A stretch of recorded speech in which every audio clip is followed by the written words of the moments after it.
आजादी का Amrit Mahotsav.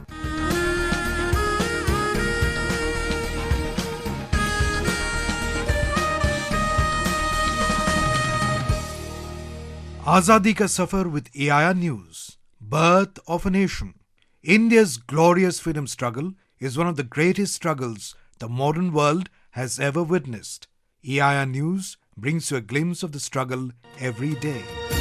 BudhuBhagat Bhagwan hai, Bhagwan hai, Ranchi lagni dilai apni jaan. 13th February is the death anniversary of the freedom fighter BudhuBhagat. BudhuBhagat was born on 17th February 1792 in Silagai village of Ranchi district. He was the leader of Kol rebellion of 1831-32 in the region of Chotanagpur plateau. The revolt is also known by the name of the LarkaMovement. Silagai mein janam le lai veer BudhuBhagat, ko dare pran dilai apan sir katai.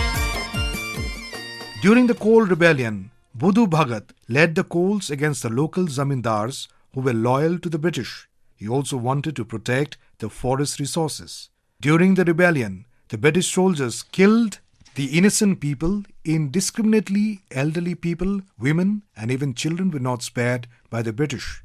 To save people, BudhuBhagat jumped into the fight against the British with his two sons, Haldhar and Giridar. Budhu fought valiantly, but he was surrounded by the British army, which was led by Captain Impey. He knew that the merciless British army will shoot all the innocent villagers. Thus, to save the people, Budhu proposed surrender.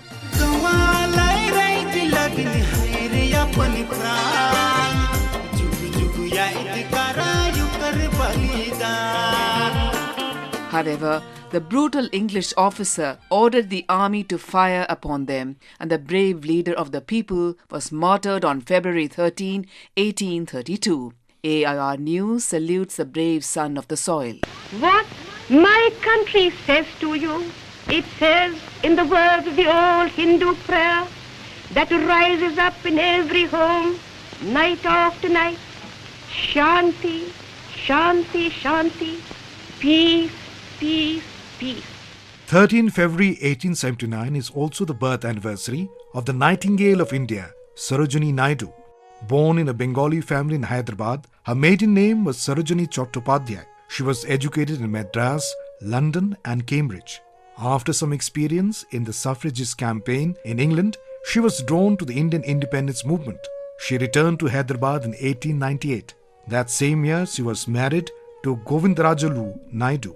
She participated actively in the non-cooperation movement in the 1920s. In 1924, Sarojini Naidu travelled to Eastern Africa and South Africa to gather support for Indian independence. In 1925, she became the first Indian woman president of the National Congress. She toured North America to raise awareness about the Indian freedom struggle from 1928 till 1929. Back in India, her anti-British activity brought her a number of prison sentences from 1930 to 1943.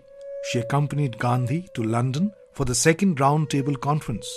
Speaking in the Constituent Assembly on 11 December 1946, Sarojini Naidu explained the importance of the Constitution of India and how it will empower the Indian people. A charter that shall restore to our mother still in fetters, her rightful place as a torchbearer of liberty, of friendship, of love, of equity. And she who today still mourns in a house with its roof of snow and its walls of sea will rejoice, relighting her lamp of inspiration, so that once again in history she takes her rightful place, and she will be justified of her children, and her children will be justified of her. Following India's independence from the British rule in 1947, Naidu was appointed as a governor of the United Provinces, present-day Uttar Pradesh, making her India's first woman governor. She remained in office until her death on 2nd March 1949. Sarojini Naidu was also a prolific writer and poet. She began writing at the age of 12. Her first book of poems was published in London in 1905, titled The Golden Threshold. She is known for her vivid use of rich, sensory images in her writing and for her lush depictions of India. Her second and most strongly nationalist book of poems, The Bird of Time, was published in 1912.